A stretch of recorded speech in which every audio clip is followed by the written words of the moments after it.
Բեգոնիա սեմպերֆլորես, թարգմանաբար նշանակում է մշտապես ծաղկող, իսկապես այս բեգոնիաները ծաղկում են վաղ գարնանից մինչև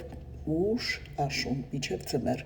Դուք բաժանորդագրվեք ալիքին մշտապես տեղեկացված լինելու համար, իսկ ես բացատրեմ ինչպես պետք է տնկել։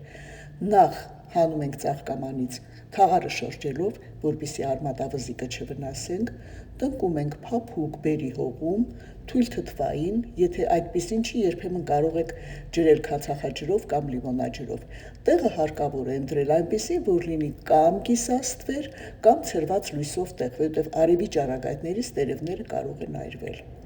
Ջրում ենք միայն այն ժամանակ, երբ հողի վերին շերտը չորանում է։ Անպայման դրենաժ լցրեք, որպեսզի ավելորդ ջուրը կարողանա վերցնի իր վրան։ Այս բույսերի իդեալական են պատշգամբների,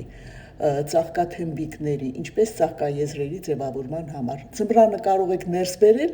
էլի մշտապես ծաղկում է, և գարնանը վերատնկել այգում իրենց տեղերում։